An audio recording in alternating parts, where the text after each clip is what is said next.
Everybody, April 15th, formerly known as Tax Day, not this year. And looks like the meeting recording is starting, so that's good. And welcome to day 4 of 2021, Alaska SAF Annual Meeting, a virtual traverse of Alaskan forestry. We are headed north. My name's Ed Morgan, chair of the Alaska SAF. And while people are coming in, I'll give you a brief recap of yesterday.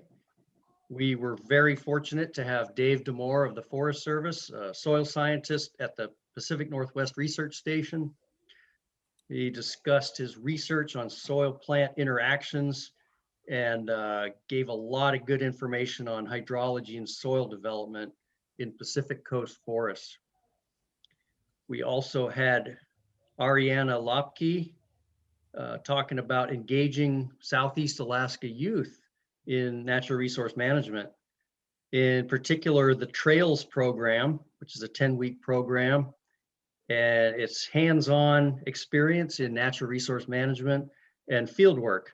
And she described a broad array of projects that they've been working on. And as Brian said, she had a bunch of great photos of the folks, of the kids doing lots of neat projects. We are now north to the Cook Inlet chapter, and I will turn the meeting over to Mitch Michaud, the chapter chair, and our host for today. So Mitch, the meeting is in your hands. All right. Can everybody hear me? Yes. Nod your heads. We can probably do that part, right? Okay. And I will start by giving a brief intro. My name is Mitch Michaud. I'm the chapter chair. I live in Soldotna, Alaska, and I've worked almost all over Alaska, from maybe as up beyond the Arctic Circle all the way down to the Cape, I think, all the way down to where I could see Canada. Let me start my slideshow here. Do I have the ability to? I think I do. Should be able to share that. I need to do this as a slideshow. Start from the beginning. All right, so I think we're all set. Can everybody see that? Got some nods here. Okay, all right. So Cook Inlet region, this is not the Cook Inlet region, but we'll go to the next slide, is located in the green area. I kind of spray painted this and kind of told you where the forests are. It's kind of more or less the best I could do really quick. And the dots are really where all our members are. We have 23 members. We have coastal rainforest that goes from Prince William Sound and stretches up all along the Kenai Peninsula, up includes the Kodiak Archipelago, goes up to the Alaska Range and swings in. We all know where the coastal rainforest is, but a little up here, everything is in transition. I guess that's kind of a good way to say it. Most of the interior part of our chapter is in northern boreal forest, and it's also often mentioned as taiga. And a lot of people ask me, what is taiga? And since the winters are so long here, and that's a prominent statement, we have a lot of time to talk about this. So we come up with some really great ideas. Well, essentially, it's a northern boreal forest that is heavily influenced by snow and cold. And that is those long extended periods of snow and cold, also included with very warm temperatures and moderate rainfall, gives you something called a taiga. It's very close to a northern boreal forest, but it isn't.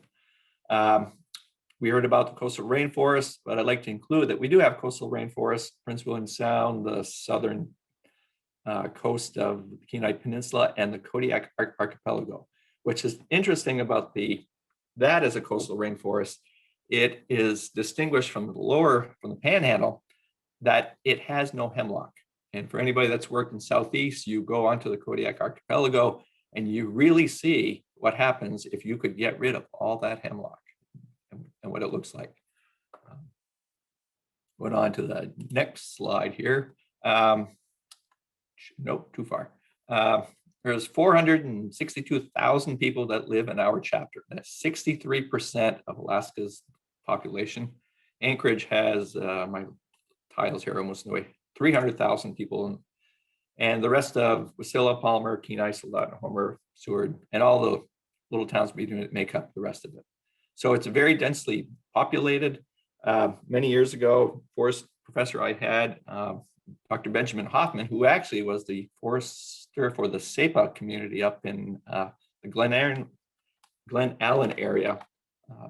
He posed a question to all of us in timber logging school and class, and he said, there are two types of foresters. Which one do you want to be?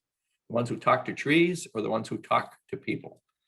If you live in Cook Inlet, you're definitely going to spend a lot more time talking to people than trees. And next.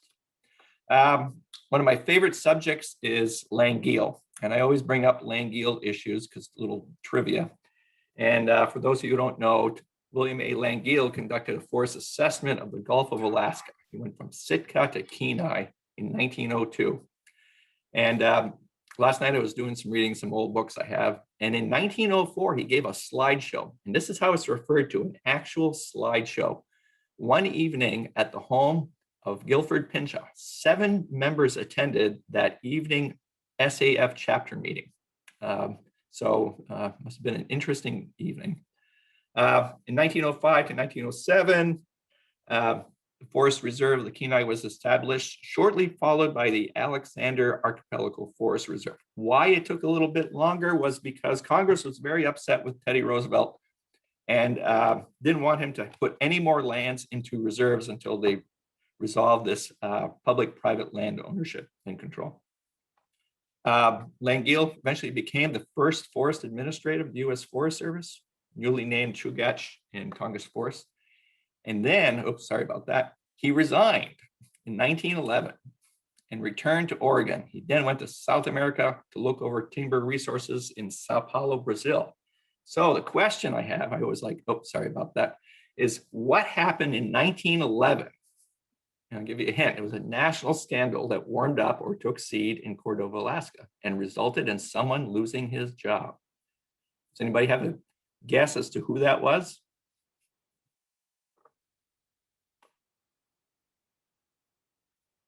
Okay, I don't. It was Guilford Pinchot. It was part of the. Oops, sorry. It was part of the Bellinger Pinchot scandal, which was where the chief of the Forest Service ran into the Secretary of Agriculture, Secretary of Interior, and didn't go over well, resulted in a split in the Republican Party and the start of the conservation movement in the 1920s. All right, little trivia. Here's my pitch for chapter self-promotion. We have another Zoom opportunity available to you. It'll be next week, next Wednesday, April 21st, around 7 p.m. And we will have Hans Anderson from the U.S. Forest Service will present using advanced airborne remote sensing to support forest inventory in interior Alaska related to FIA improvements and verifications. All right, so I would like to know if our first speaker is here. Jason Moan, are you here? I am here, Mitch. Okay, let me share my screen with you. Stop sharing. We'll go back here. Jason is the, oh, let's get back here. All right, there, sorry, I'm bouncing around in the world of Zoom here. Get rid of that screen, get rid of that screen. Share my screen, click. No, I don't want to share my screen. Nope, I'll need to share mine. You need to share yours, okay. Jason is the state entomologist for the state of Alaska. He replaced Roger Burnside. I think he's still trying to replace Roger because nobody will actually ever be able to do that. He has been here for a number of years. How long? 5, 6 years? Since 2013. 2013. So that's 8 years. Time sure passes by. And he will give us an update on how to do aerial surveys without going aerial. So you can start anytime you'd like. Jason. Okay. So we had this up and running a little bit ago. Let's see if I can do it again. All right. Everybody can see that title slide and hear me just fine, I hope. So as Mitch said, I'm Jason Moan.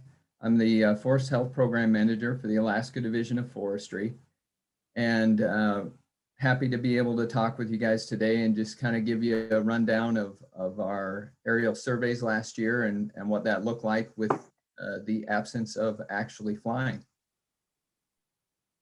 So what I thought I would do is give you a rundown of how our surveys typically occur in a given year, what that looked like in the face of the pandemic, and then I should still have time, I think, to give kind of an update on what's going on with the spruce beetle outbreak in South Central. Before I get too deep into that, I want to just mention that, you know, the 2020 surveys looked a lot different than they have in the past, and a collaborative team between my program and U.S. Forest Service Forest Health Protection put together a nice long summary of what we did, what worked, what didn't, and just kind of summarize the whole season in the 2020 Forest Health Conditions Report, which I'm assured will be available very soon, at least in PDF form. So how we monitor forests in a typical year.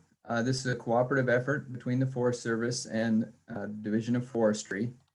And the main way that we do this is through aerial surveys, which occur every summer. I'm sure many of you are familiar with those surveys or the data that comes from them. We survey, we fly those in July, and that is based on a time that's been determined when most of the damage types that we're looking for are the most visible. We typically cover somewhere between 25 to 32 million acres a year. And you know, within that, probably about 15% of the state's forest.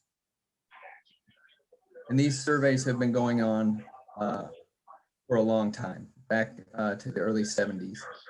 So we have a pretty lengthy data set associated with this. Someone's getting a little background noise there. When we do these surveys, we're looking for active damage. So we're not trying to map stuff that died 2 or 3 years ago. We're looking for, in the case of spruce beetle trees that are actively infested versus those that maybe faded 2 or 3 years ago, and insects that are active at the time we're seeing them. And we fly all over. So we don't necessarily fly the same area year to year, though some areas certainly do get repeat coverage. This is just some examples of a handful of years and where we were flying during that time. A lot of the areas in, say, the western part of the state, and even in the interior and South Central, are dependent on where we're able to get fuel, whether there's a lot of fires and smoke can offset where we're able to fly and things like that. So it does vary year to year. Additionally, we do a lot of ground-based surveys.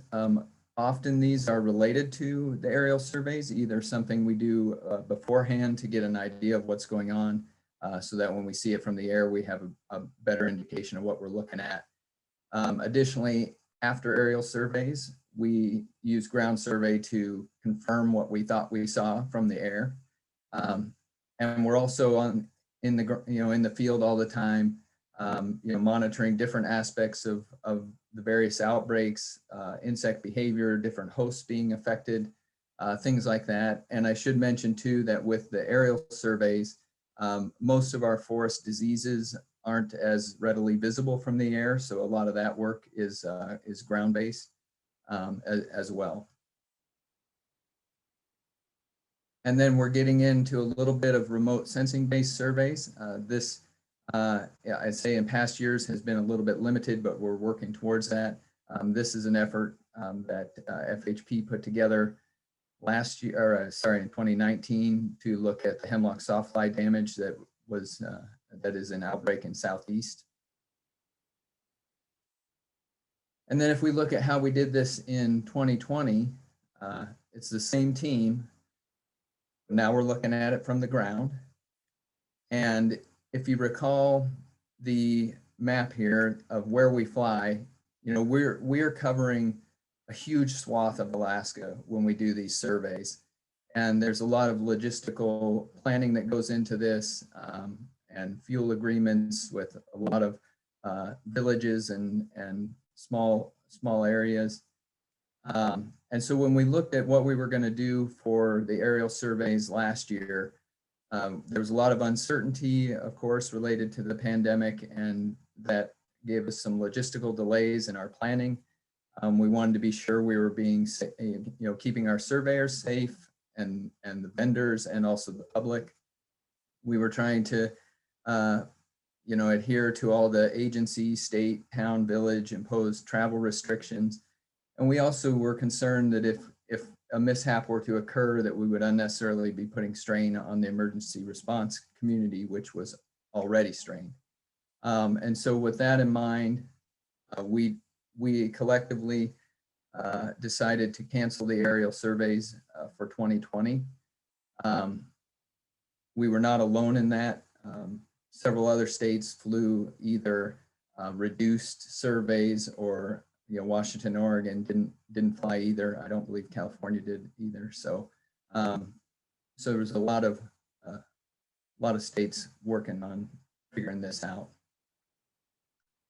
But what this gave us was an opportunity, in the absence of aerial survey, to try and look at some alternatives to either enhance future aerial surveys or perhaps even integrate into replacing part of it or something like that. And so part one of that effort was ground surveys. And you know, we were already doing ground surveys, and Forest Health Protection with the Forest Service had developed a Survey 123 app, which you see a screenshot of here, which they've been using for a few years to document observations of forest health damage as they're out in the field. We also have within our digital sketch mapper, which is the software that we use to do aerial survey, have an option for ground survey in that as well, that was initially intended for as a ground check of air survey. But we're able to use it to do a systematic road survey where we drove the road system and stopped about every 20 miles or at overlooks or things like that, and tried to map any damage we could see as we're looking out over the valley or something like that, as well as individual points of specific damage. This map shows those routes that we drove. Most of these were done as day trips out of either Anchorage or Fairbanks. You can see most of that outside of Southeast, of course. And we did get pretty good coverage, 2.5 million acres or so estimated that we surveyed this way. And mostly observing spruce beetle damage and a lot of birch leaf miner in South Central and interior, and then hemlock sawfly and a little bit of spruce beetle damage in Southeast as well. Part two would be the remote sensing based surveys that we focused on. And across the forest health community, we worked on a new technique that was deemed scan and sketch. And what it is essentially is just manual interpretation of damage on high resolution photos. And so this is a screenshot of one of those images from the Campbell Track in Anchorage. And so we would just look at this and draw in the areas of active damage. The images that we were able to acquire were acquired by the Forest Service through an agreement they had that I don't know much about. But we were able to get this imagery from the Digital Globe website. And essentially in here, we download WorldView satellite imagery, and we're able to set timeframes for what our acceptable months that we wanted to look at were. We could set max cloud cover and things like that. And so in this example here, I've set just June and July of 2020 with less than 10% cloud cover. And these were the images that came up there. So you can see it's kind of a hodgepodge of the shape of the ground cover that you're actually getting with some of these image sets. But this was the imagery that we used primarily. And then as we figured out where we were going to try and focus these, because clearly we're not going to be able to process imagery like this for the whole state or anything. So we wanted to focus on the spruce beetle outbreak in South Central and the hemlock sawfly outbreak in Southeast. And so here's some of I've circled the imagery footprints on here for the areas that we were able to download. Some of these were opportunistic. Others were certainly intentional, like the Eastern Mat-Su and the Anchorage area around Cooper Landing and Kenai and Soldotna. Those were some of our high priority areas for active spruce beetle damage. We had hoped to get some in the Northern Mat-Su as well, and we did actually have some images there, but didn't end up with the time to actually process all those. And then you can see several areas down there in Southeast for the hemlock sawfly. And that amounted to roughly 4.8 million acres that we surveyed this way. And so some of the benefits of doing this manual interpretation is the safety of our survey personnel. Real easy to stay safe when you're sitting at your desk. But we also didn't have to worry about whether it was pouring rain and there were clouds to the ground, outside. So weren't really constricted in that way, or really in the timing for actually processing this data, because the imagery could be collected at a time when the weather was good and we could process it separate from that. We were also able to cover some areas that we don't usually get to cover with this lack of airspace restrictions and things. And so the example here would be the Anchorage Municipality, which we're rarely able to get very good coverage of, aside from the northern parts of it, and almost never able to get coverage over the military base. So this gave us probably the first true picture of what's going on in Anchorage as it relates to the outbreak. But it was not without some complications, or at least some issues that we'll need to work out as we go forward in this kind of effort. So we look at the image on the left here is one that we took during aerial surveys a few years ago. And the one on the right is one of these satellite images. So we're almost always with aerial survey looking at an oblique view of the ground. And so we have the ability to see those trees from crown to ground often, or at least get a picture of whether what we're seeing is just, say, the top, dieback in the top of a tree, which might not be mortality, or whether it's something all the way to the ground. And some of our more mid-story species and things like that, it can be really handy to see the layers there in the forest. So with some of this, at least quite a bit of this satellite imagery, we're looking straight down, and so we're not able to get as much information about those trees as we would normally. Additionally, we ran into some issues with image color or acquisition date. I'm not sure this example that I'll show you which of those is actually to blame, or maybe a combination, but this image was from September of 2020, which is typically, which is later than we'd be flying anyway. And, so we try to get the surveys done before that, because you run into fall colors or some other things as we get later in the season. So when we look at this image, and I hope you can see some of these dead trees down in the lower right, or maybe you can see my mouse as I kind of move around them there. But this is in the Anchorage area. We have this smattering of dead trees.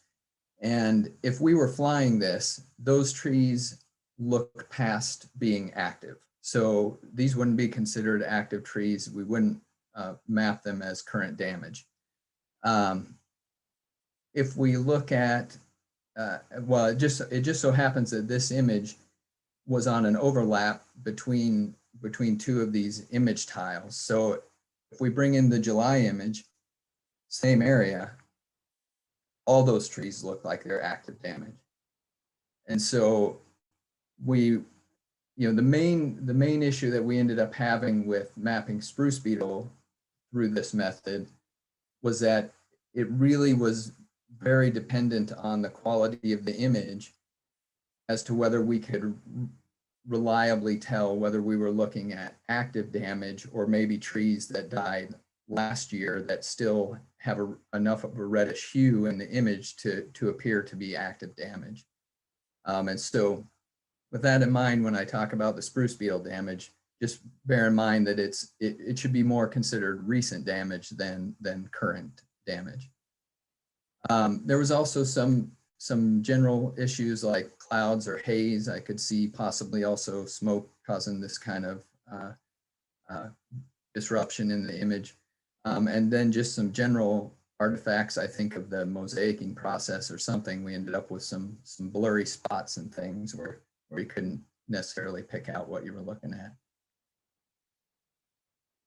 And with this imagery from the satellite, we are given one single look at that.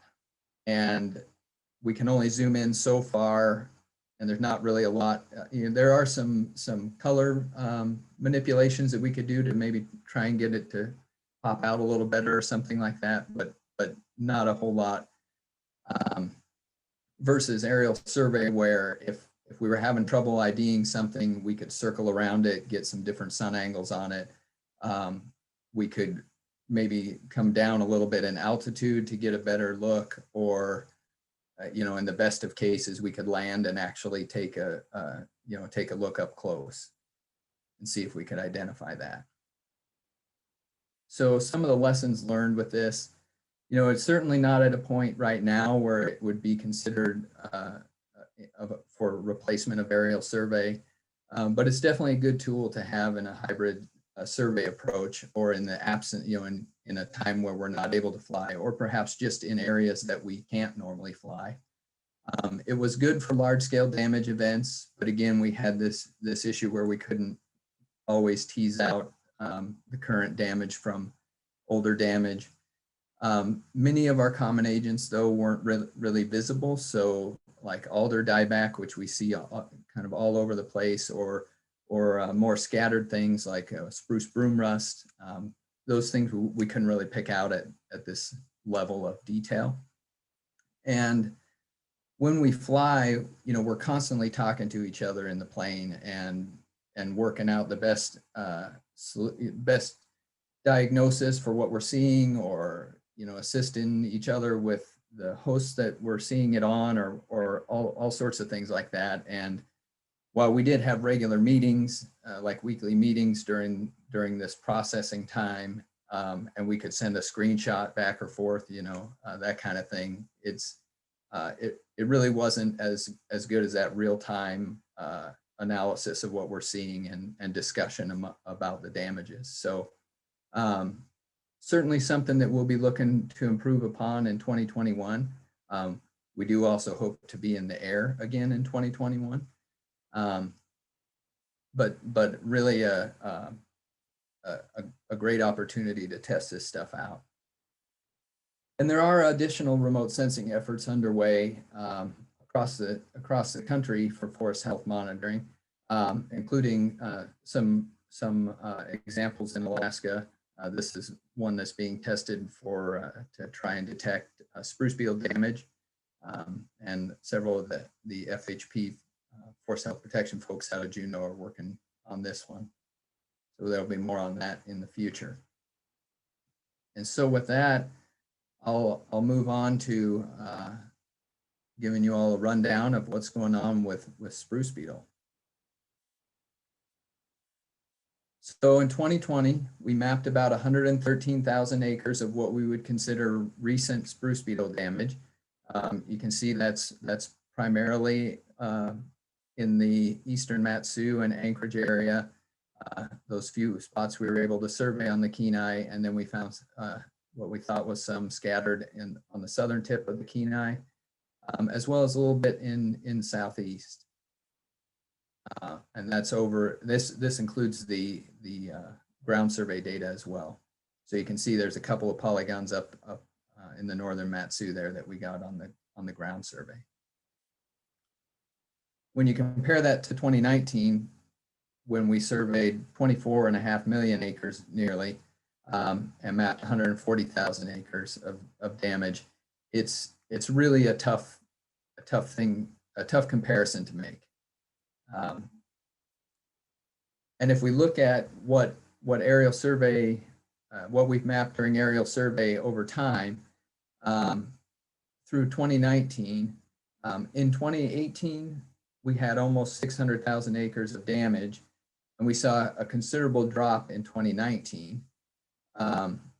There were also some factors that made the trees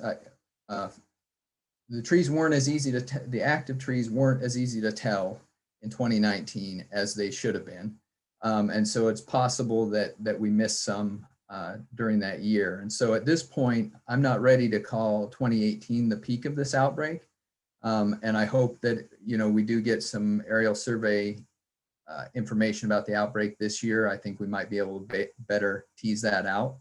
But based on the small area we were able to survey in 2020 and the possible compromising factors in 2019, I'm not yet convinced that we've seen the last of that. And so if we look at the cumulative data for the outbreak, we're at a little over 1.1 million acres cumulative impact thus far.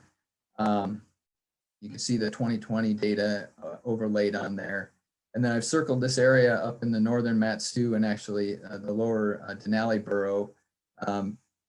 This area last year, we saw very high beetle populations and starting to pick up damage in Cantwell and along the western parts of the Denali Highway. So we'll be focusing a lot of outreach efforts and also probably a lot of field work efforts and monitoring up in that area this year. And then if we look at it by borough, here's some looks at how that looks for the Mat-Su so far. Nearly 1 million acres impacted there. If we look at the Municipality of Anchorage, again, this is the first time we've really been able to get near complete coverage of the municipality, and so much more damage than we had known about previously. And then here's what it's looking like on the Kenai. Of course, we know it's picking up in the Cooper Landing area, and still primarily in the northern northwest parts of the peninsula. The stuff on the west side of Cook Inlet was primarily early in the outbreak, and we should have a better idea hopefully this year if that's still active over there.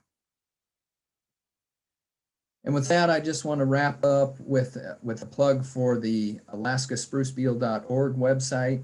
This is a cooperative website between Cooperative Extension, the Division of Forestry, and the U.S. Forest Service. And for those who are not familiar with it, this was something we put together a couple of years ago in response to, you can find a lot of spruce beetle information with a quick Google search, but a lot of it is very Rocky Mountain specific. And if we know anything about spruce beetle in Alaska, it's that what works in the Rocky Mountains for spruce beetle doesn't always work for spruce beetle in Alaska. And so our intent here was to make a Alaska specific repository for spruce beetle information. And we've been working on a lot of recent trials in tree protection and things like that. And so as new information comes online that's specific to spruce beetle here, we put that up here. There's a lot of videos on how to tell if your trees are attacked, how to, good ways to debark trees, and just we're trying to make a lot of good information for folks who are looking for it. And so with that, I'd like to just acknowledge all the aerial survey team that put together this information. That'll be summarized again in the conditions report for this season, or sorry, for 2020. And I don't know if Mitch wants to do questions now or wait until very end, but that's all I've got. We'll do it. We'll do it now while things are fresh in everybody's mind, and then we'll do a wrap up at the end. I'm looking on the chat here. We'll give Will Putnam good presentation, Jason. You may have already answered this, but are you picking up much spruce beetle mortality north of the Alaska Range? We recently heard anecdotal stories about beetle kill near the village of Tanana. Have you heard anything about that? I haven't, but I would be interested to look. We will be headed up to, I think headed up to Tok at some point this season. I could definitely take a look, but I know, in 2019, we mapped some of what we thought was spruce beetle activity kind of scattered around the interior, but I don't know that, most of that wasn't in places where we could actually ground check it to confirm whether it was or whether it was mixed with, IPS mortality or things like that. So we don't know yet about the current outbreak getting over that way, up that far, but we'll definitely be keeping an eye on that this season. So, yeah. Right. Along with that, just to help me with my geography and entomology, there are endemic populations of spruce bark beetle north of the Alaska Range. Is that correct? Oh, absolutely. Yes. Spruce beetle is native on both sides of the range. Okay. Any other questions? Oh, methods to debark spruce trees. This is from Chris. Does it have to be 100%? Well, I don't know how easy that would be, but I mean, certainly that's what we'd like to see, but I don't know, Roger might have better knowledge of that than I do. But Jason, you referred to teaching people about how to debark spruce trees, so I was wondering if Alaskans had a new technology for that, because it comes up as a question down here as well. There's been some evidence that if you run over a cat with logs, it debarks them enough. But then it bears a question: is removing half the circumference enough to make it unsuitable for beetle habitat? Or I'm just curious if you guys wrestle with that with spruce beetle. I don't have a good feel for how many people are actually taking the time to debark the trees. But I haven't gotten a lot of reports of folks who are giving me feedback on how that's working. But. Okay. I know it's easy to debark the ones that are dead, by the way. People have never really expressed any issues with debarking the dead trees. Brian from Southeast says, what are your thoughts on using long-range drones for survey, such as the ones being tested at the University of Alaska Fairbanks? We may hear a little bit about this when Clay's presentation comes up, but please. Yeah, I think we've been talking with some of the folks at UAF and to try and get a little better information on how that might work, and I'm interested to hear how Clay's work is going with that as well. But I think there's certainly interest in finding some uses for that, for drones in these kind of efforts. But I don't know. We're not specifically involved in those at present, anyway. All right. Roger did comment. He said, were you able to pick up damage information from secondary damaging agents like bark beetles and engraver beetles and probably IPS in your remote sensing? I think that's what he's referring to. Oh, I don't think that we had. I didn't see much. I didn't look to see, I guess, how much IPS we mapped in the interior on some of those blocks, but I don't recall it being very notable. in any of those images. The resolution was about a meter, 1.2 meters or something like that. And so, we probably could see a single tree or a small clump of trees, but it wouldn't, I don't think, be as noticeable as some, as a sea of dead trees would be. Andrea asks, if you do flights this year, what health and safety measures do you anticipate? Well, we already have a slew of safety precautions that go into any of the survey season, and regular check-ins and flight following, and safety equipment for the personnel. And we will, if we are able to fly, we would be all be masked and that kind of thing. And we're still trying to sort out what that might look like, but definitely trying to stay as safe as we can. Okay. Anything from the gallery? Because I can call you a gallery because that's what it says on the computer. Jason, quickly, I stepped away. I heard something about debarking and said Roger might have something to say about it. What was the question? Oh yeah, how it was, how much has to be debarked on the tree before it's effective, right, Chris? 100%. It is not cost effective. I'm sorry to say that. Hey, this is Beth. I'll chime in here. I had to deal with about 7 big trees that came down on my lot in 2018. And for the long pieces, I hate to see it all get just bucked up for firewood. So we did save a couple of nice, long, solid logs for our friends to use up in the mat. They have a friend with a sawmill who can run them through to help their bridge remain more stable. But I try to debark that. And the best tool I came up with was my neighbor happened to have a garage sale going on, and he had a couple of log peelers. So I bought the better of one, and it was my fun summer get sweaty job that year. So yeah, there's nothing easy about it, but if you buck it up, then it dries out pretty quick. So it's not so amiable or preferable for the beetles to finish their life cycle.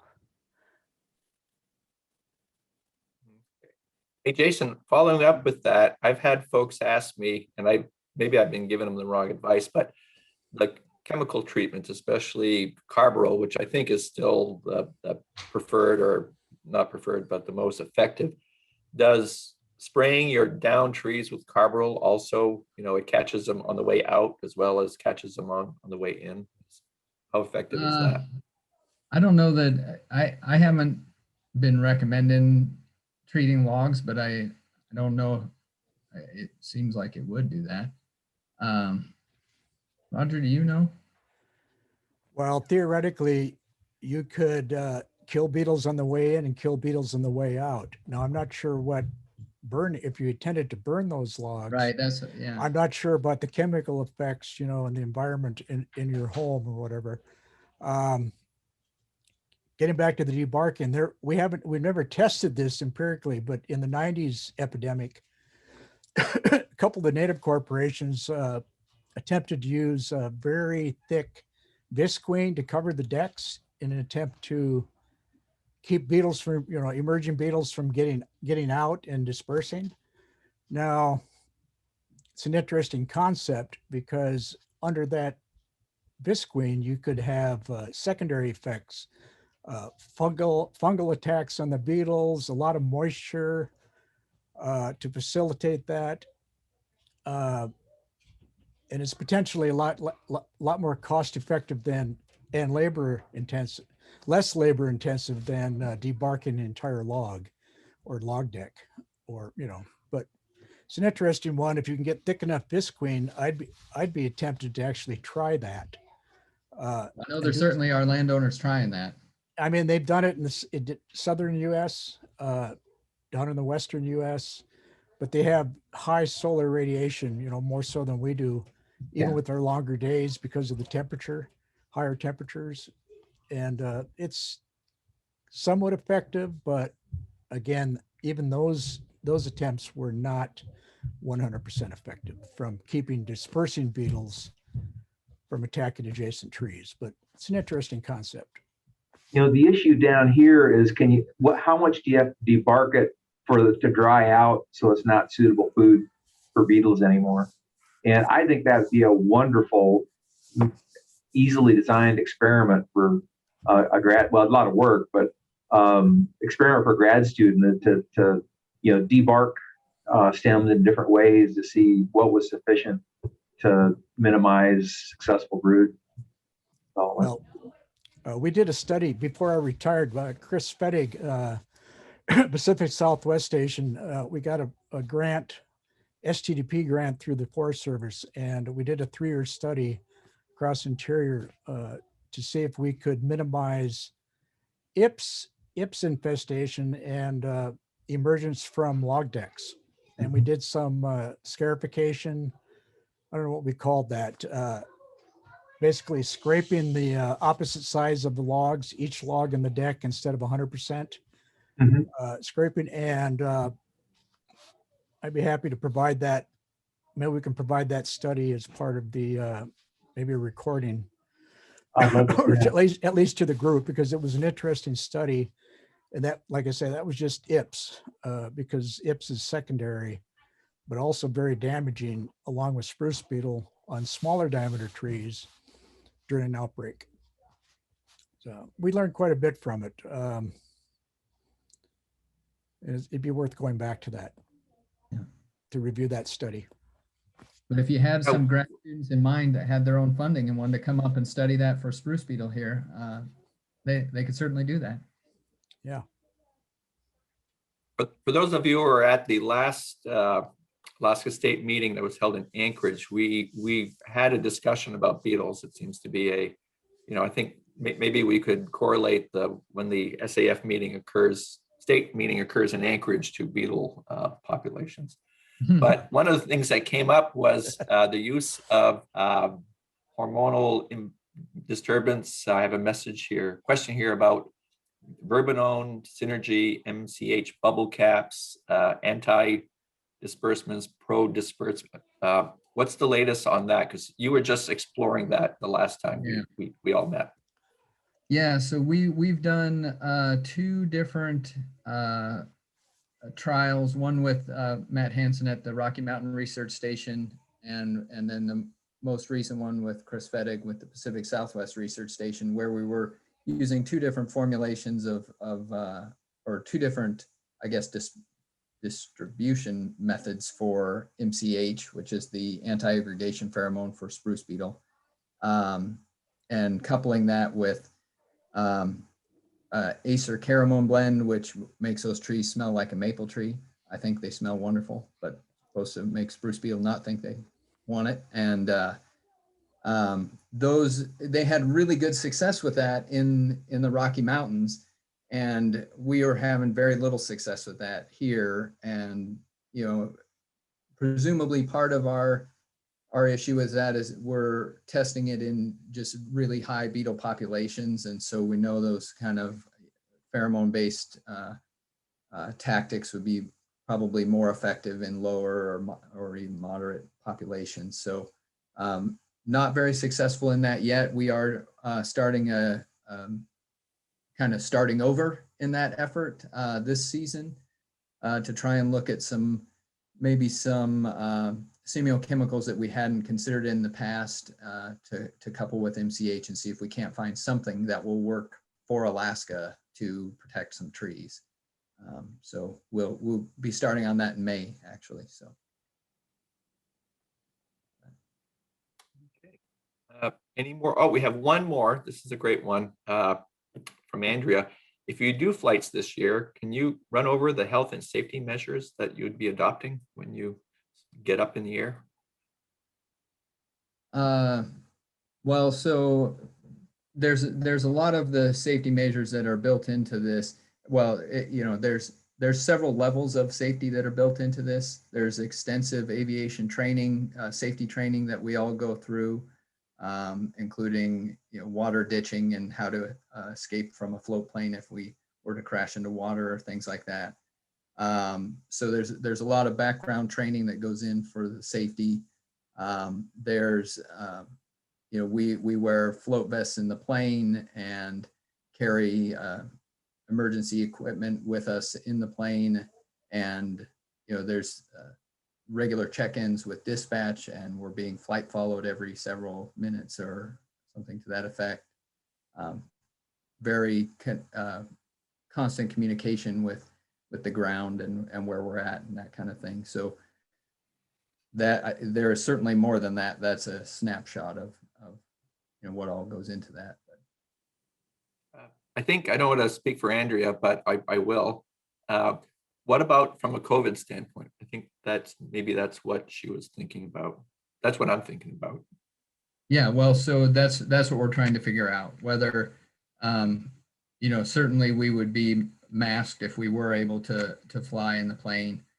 And you know, where we might be restricted on where we could fly, I don't really know that at this point. You know, or whether we'd be limited on in that regard. And if we deem that we can't do it safely with respect to COVID, then we would do it some kind of hybrid approach again, I believe. Okay, all right. You can only do as much as you can do, right? Right. Right. For those, I don't know how many, we have some villages in the interior which are not accepting incoming flights, right? Oh, yeah. There's some villages that have shut themselves down from visitors, I guess. So, all righty, with no other questions, and you know, we can you can still type them in, and we'll make sure that you get a chance. I want to correct a statement I made earlier.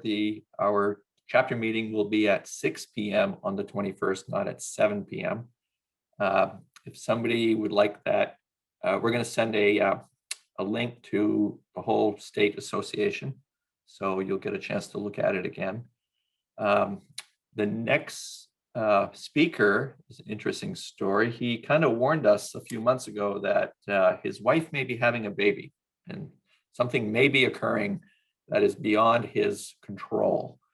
And we were all set. We were looking pretty good, but this morning he contacted us, and him and his wife have left their home, and they are on their way, or should be at the hospital now. I thought maybe he would give us an update, but I guess we're really not high on his priority list right now.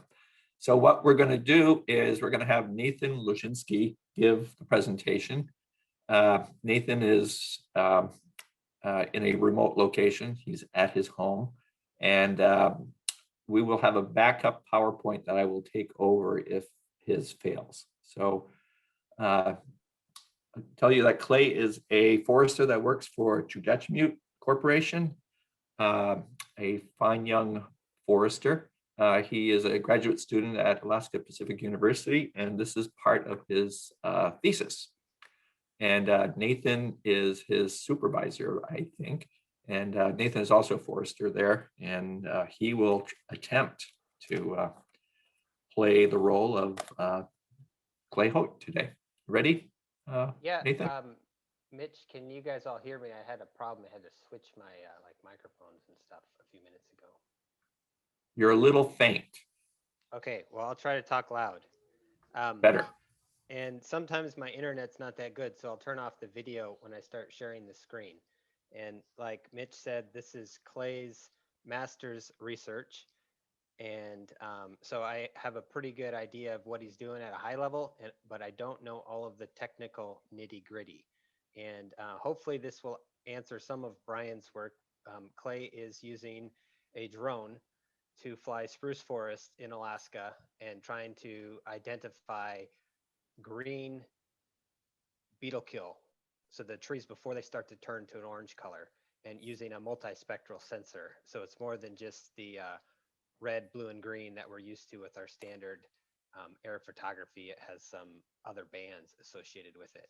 But the drone we're using can only fly for about 30 minutes, so it can't get too far away. And I'll go ahead and start sharing the screen. And I'm going to stop my video. And can you guys see the presentation? I can see it. Okay. So the title of the presentation is Developing a Multi-Spectral UAV Tool for Early Detection of Spruce Beetle in Alaska.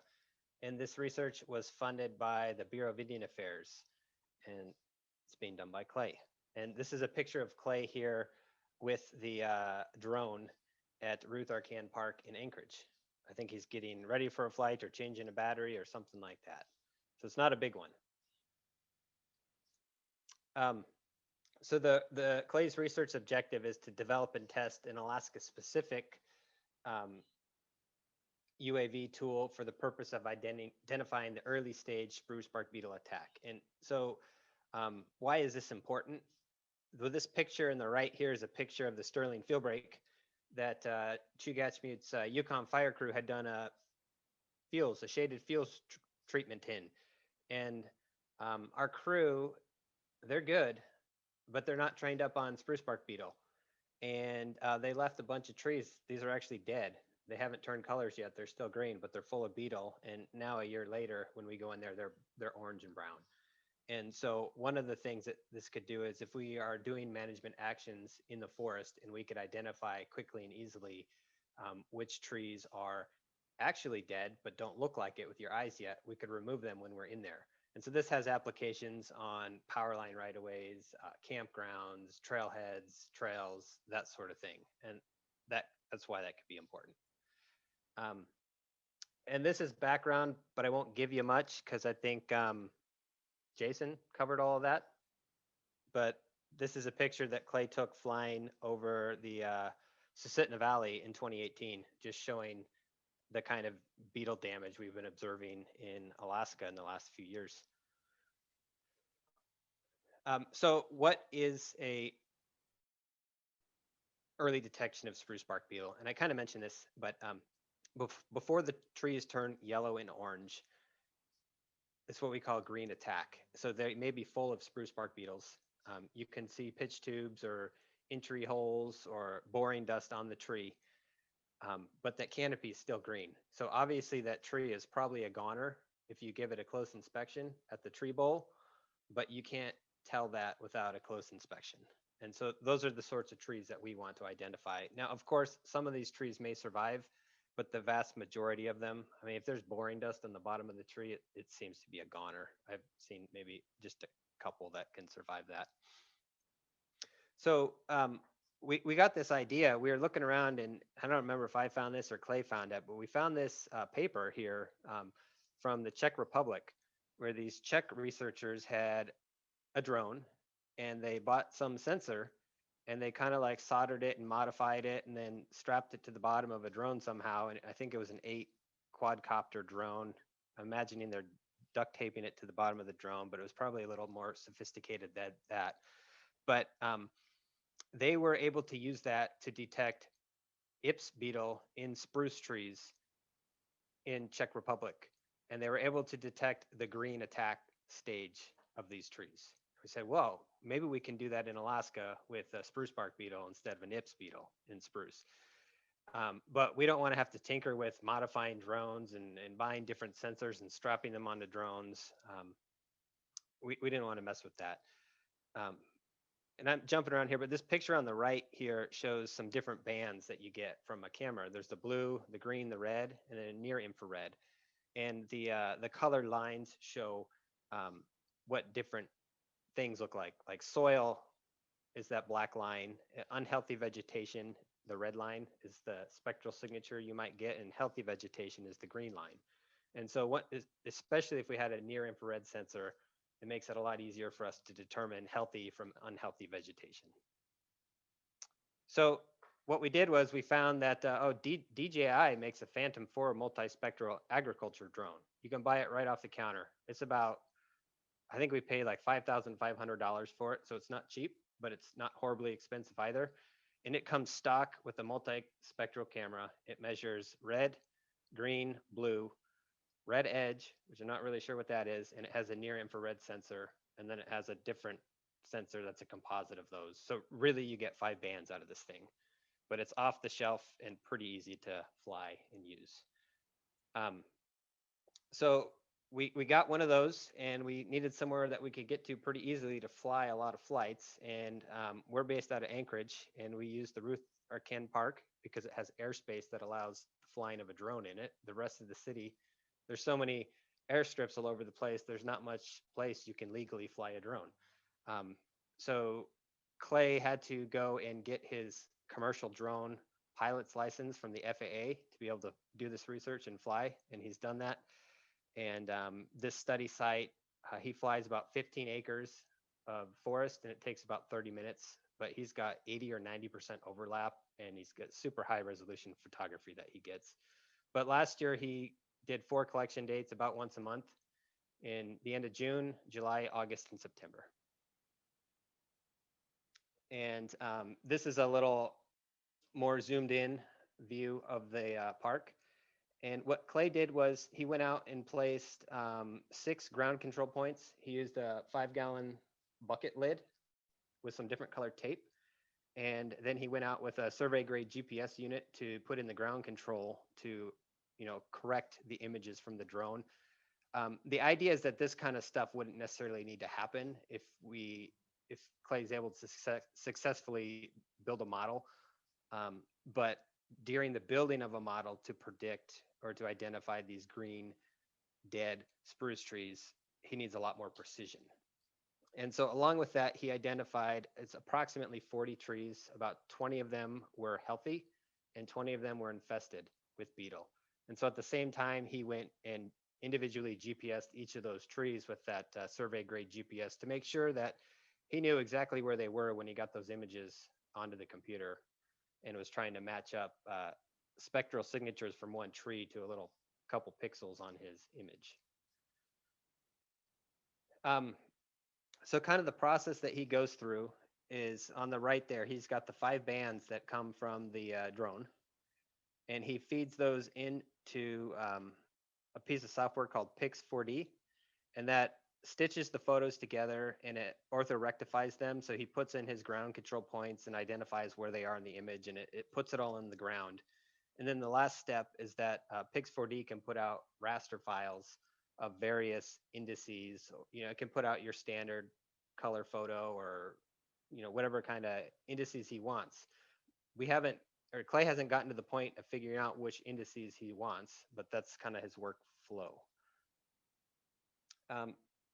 There are some limitations to this drone. One is that a lot of the scientific literature, you get absolute values off of your sensor values for your different light waves. And with this drone, there's no calibration panel to know that every time you fly that a 4 is a 4. So one day you might fly and your 4 is a 4.3, and the next day you fly and it's a 3.7. So all of these values are relative to each other. And there is a sensor on top of the drone to do some correction factor for sun angle and whether it's cloudy or sunny. But all that stuff is like locked down under DJI Chinese proprietary software, and it's a black box. They don't tell you what kind of calculations are done. So what Clay did was he took his data and said, okay, this is the data we're getting from this drone. What do we expect based off what's in the scientific literature? And so this figure on the right is kind of some reflectance values. And what I want to point out here is that you have a coniferous forest on the bottom, a broadleaf forest in the middle, and grass on the top. And so Clay said, okay, can we get the results or the spectral signatures from this drone, and are we picking out what we think we are? And he looked at hardwood trees and spruce trees. And on the right is a graph showing near infrared reflectance values from hardwood, and on the right is near infrared from spruce trees. And so it appears that the drone is able to pick out spruce and hardwood pretty well. And Clay was pretty happy with that and said, yes, this data makes sense. It looks like it's doing what we would expect it to do based off the scientific literature, even though we can't precisely calibrate it.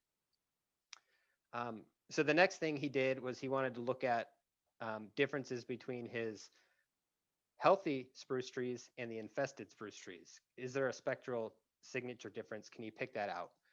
And it looks like here he's got an N of 17 under H for his healthy trees and an N of 22 under the I for infested trees. And one thing Clay wanted to point out is that the healthy trees are much tighter.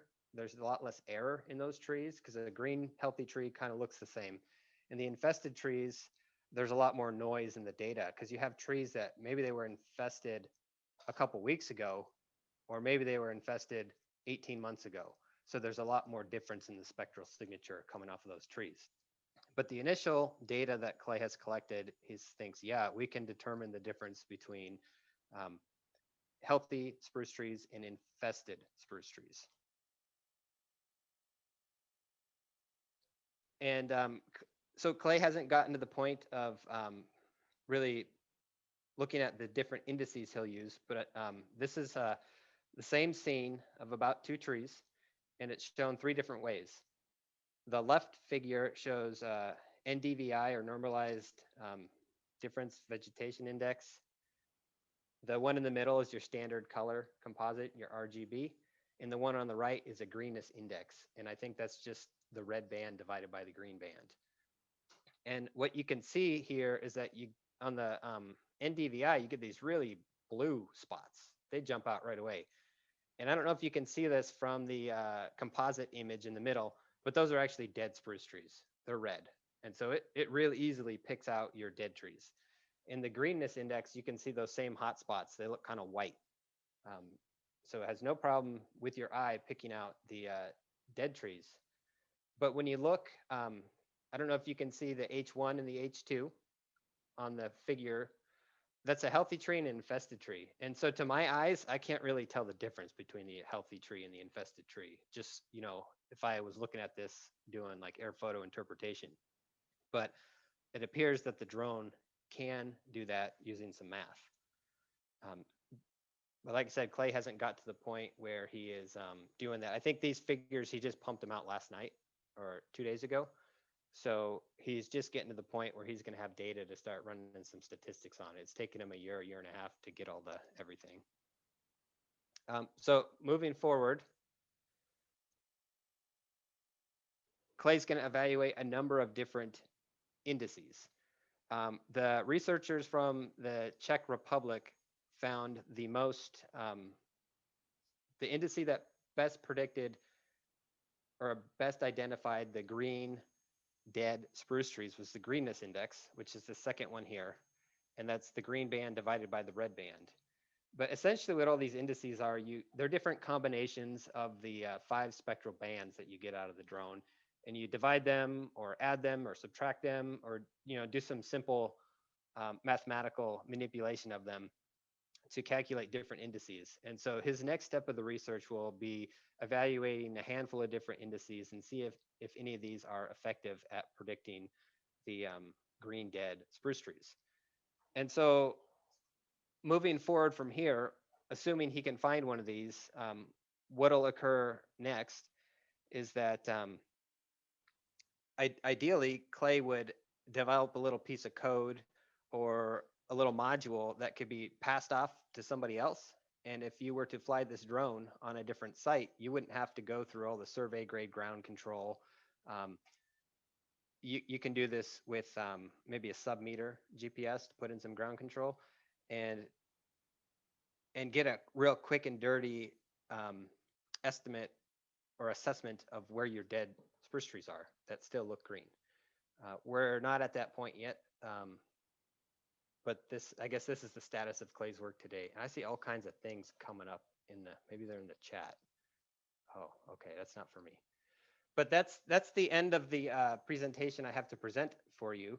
And I don't know if there's any questions. And if there are, I know specific questions can go to Clay, but I can try to field maybe more general questions. Like I said, I don't know all the technical details that Clay knows. Okay, thank you, Nathan. I think you did a wonderful job, and we'll see if we can ask you some questions. I have some questions, but I'm going to wait. So I'm trying to see. I want to thank John Colton for reminding us to give our name and SAF number if you desire SAF credits today. You do that in chat. And I'm looking up and down the. Okay, no questions here. Oh, here we go from, this is from Jason. Ruth Arcand has a mix of black spruce and white spruce. We assessed it last season and saw both species being attacked by spruce beetle. Do you know if Clay is focusing on white spruce there or on both spruce species? I think Clay is focusing on white spruce. You'd have to ask him for sure, but he didn't really tell me what his different, how he got his sample trees. But I think they're all one species, just to make it easier and have less noise for his statistics. But I know the model is flying all the trees, regardless of whether they're white spruce, black spruce, or birch. So whatever model he develops will be on all species of trees. Gotcha. Well, I'll reach out to him too, but I just was curious. Thanks. Oh, I have a related question, and this is based on some of the urban forestry work I'm doing on the Kenai Peninsula with the cities. And this is not for Clay, but for the entomologists in the group. So you're gonna get a question back at your question, Jason. How do spruce beetles behave differently in an urban setting versus a natural condition? In an urban setting, you would have boundaries of buildings. Your forest that's being impacted would tend to be isolated. Is there any difference in expected behavior or observed behavior if you're in a 7-acre unit as opposed to a 1,000-acre unit? That's a good question, Mitch. Generally, trees in the urban setting are probably going to be a little more stressed on the whole, but I don't know that I've seen much, read much about what the actual behavior of the beetle would be around buildings and things. They're certainly finding the big trees when they want to. I don't know, Roger or Beth or anybody familiar with anything specific? Nothing specific, but I think spruce beetle, it depends on the stage of the epidemic. Populations of spruce beetle, either low or high, intermediate. I mean, there's too many, factors you'd have to consider to really answer that. The Anchorage Memorial Park Cemetery has had some serious beetle infestation issues. And when they have been able to take the trees down really quickly, it seems to have paid off. If they wait, and I get on their tails about it, it seems to infest, or it seems to be a factor in infesting close by trees. And they have a lot of white spruce that have been removed. And rather than debark the trees, they just chip them. I mean, you have other compounding effects like Ips perturbatus, northern spruce engraver, that's can also be found in combination with spruce beetle in some of these areas. And it depends on the density of spruce beetle versus Ips in the course of the infestation. We haven't seen a whole lot of Ips associated with the outbreak, spruce beetle outbreak thus far.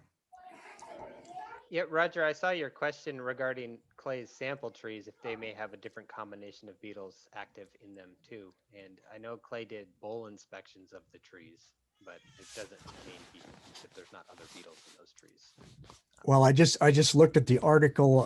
The European spruce bark beetle is actually Ips typographus, so it's an Ips beetle, not a Dendroctonus. Right. So I'm just curious. He might consider some of this in his, interpretation of the results.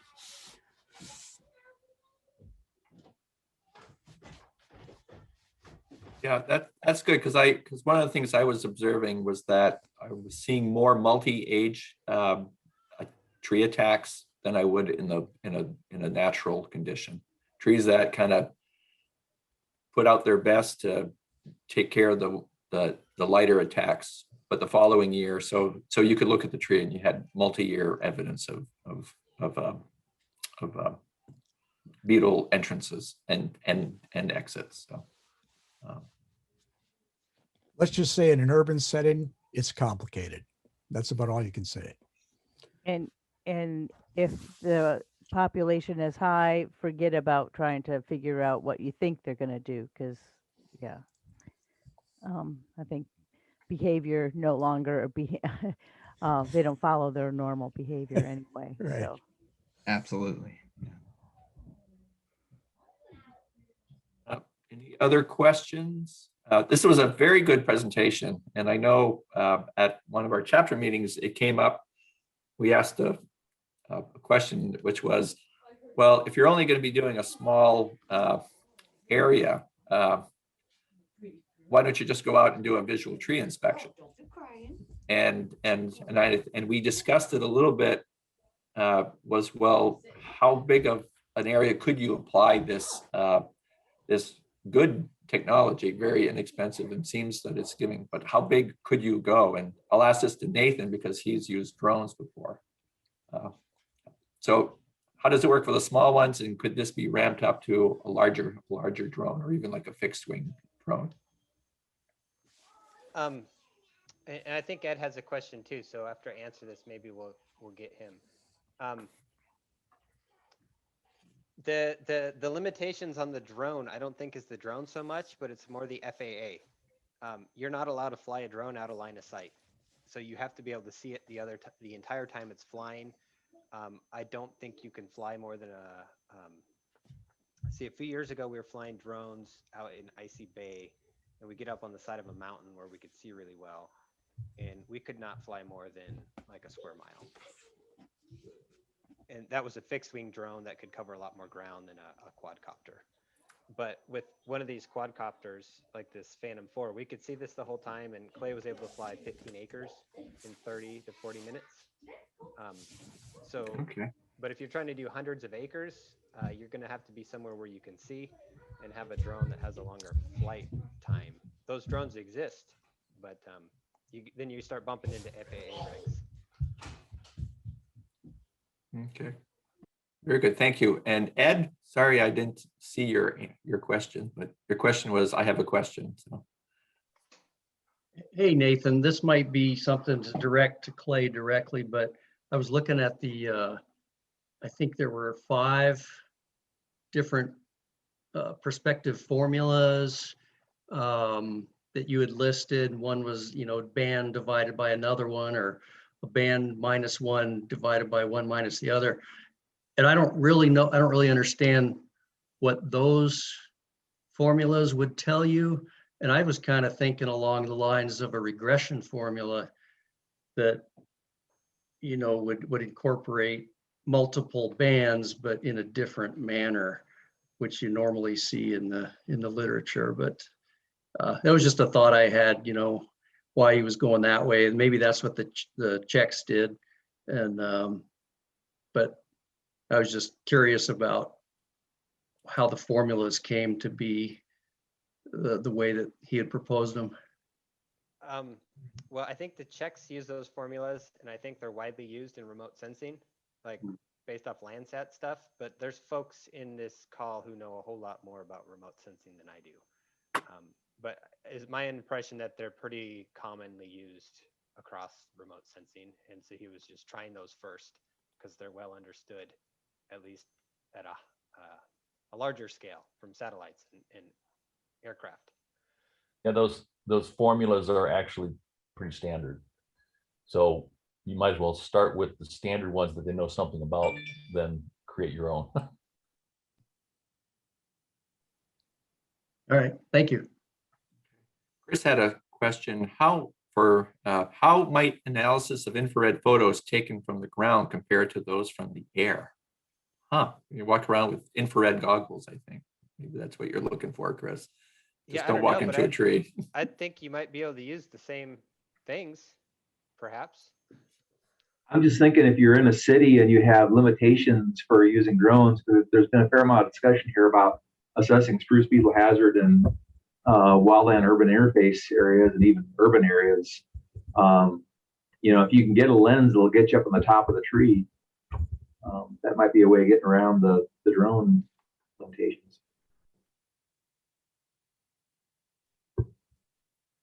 You might have something there, Chris. I could see looking in forestry suppliers in the next year or so and see a infrared goggles that combine a Regal telescope with them at the same time. So, I think I've seen this in like Burgess, but they have a pair of glasses that are like 20 bucks you can put on that apparently will let you see stress in plants. It sounded like a gimmick to me, but maybe we could have one that you slap onto your iPhone that you take a picture of the tree or something like that, Actually, Ed Holston, when he was involved in the early flights, he would always wear rose-colored glasses because he said they helped observe the near dead trees. Actually, I think they were amber colored glasses. I think he joked that they were rose-colored. Oh. But you can, with amber colored glasses, see them better.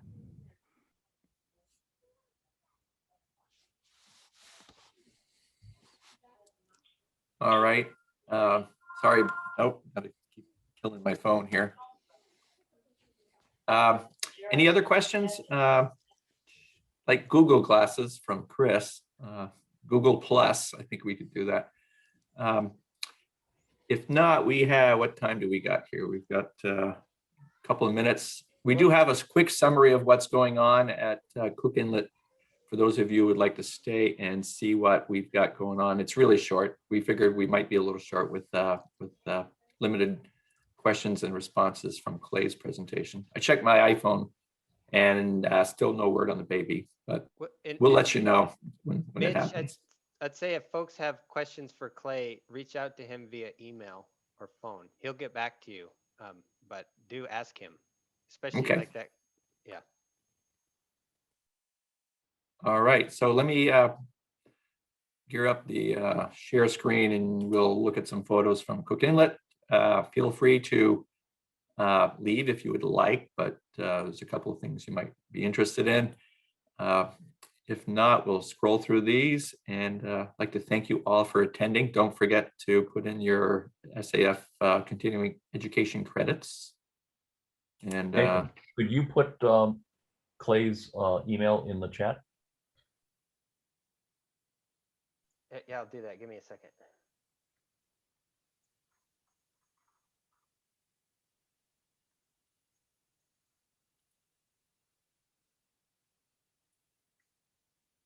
in the chat right there. So what's going on in Cook Inlet? Pre-sales are going on continually. We're having a meeting next week. We've been working really a lot with Alaska Community Forestry Council and with the removal of and replacement of Prunus pedaeus. This has been an ongoing, and it's kind of expanding to other towns. For those of you who aren't aware, there is a movement, or that's been semi-approved. The governor is waiting to see the impacts of imposing a ban on the selling of Prunus pedaeus. It hasn't become a forestry issue, but I think in Anchorage it's approaching, if the displacement of native species within the riparian zones would be considered a potential hazard. Something of interest on Prunus, it is found at many historic mining sites throughout South Central Alaska. We stumbled across a couple up in the Grant Lake area, which is a really remote area, very large cherry trees growing right by the old mining cabins. Sue Rodman is working on a early successional habitat project with the Homer Demonstration Forest. These are demonstrations both in Homer and Kenai, and they are doing really well. It kind of slowed down when the snow got really bad. Our tree sale is going out. We sold out quickly. This is probably as much of an issue with the spruce bark beetle and people becoming aware It might also be that we had a lot of people staying home during COVID. It's like somebody said earlier, when you're dealing with an urban setting, things get really complicated. We had a wonderful time doing sowing. We're partnering with Yukon chapter. We're going to be sowing a little over 20,000 seedlings. Here's a nice chart. This was in forestry, not forestry sort, but Northwest Forester. And it kind of shows how there is an increasing demand for our trees. How high will it go? Well, you know, we could always say, how high will the stock market grow? And every year we're kind of surprised. So that's all good. Got another slide here. I want to thank Beth for helping put this in. One of the things we've done is we've taken advantage of, not taken advantage, we're compensating them well at the Plant Materials Center and using some of their equipment. This is a tray filler. It's a mixer of the material that goes into the plugs, and sure makes short work of trying to fill trays. And the equipment is fairly old, and Rusty Foraker has done a great job in maintaining them. This is myself and Ken and Rusty trying to make sure that we drop the right number of seeds in each cell. And that's really important because the real estate in a greenhouse is very expensive, and having an unfilled cell is like having a row of corn in your field that never got seeded. So the dog is my partner in crime, very nice and tolerant, really got a first experience around tractors. And this is what happens when you don't fill your cells. Then we go to plan B, which is you fill them in by hand. So we're looking for, it's our QA, QI. Nice shot of Pioneer Peak over the Plant Materials Center. And we'll be back in June to pull those out because our tree sale will get underway at the end of June. So it's and again, this is the senseless promotions, I would call them, of what we're doing. And now we go back to the Prunus grant. Jim Renkert, good member of our chapter, has been very helpful in working the community forestry program. And again, that's Sue. Sue, waiting for more info. She was really busy, and sends her regrets for not attending today. All right, so thank you for letting me give you a very quick, and I'll take some questions, or any of the other chapter members will be able to answer any questions that you have.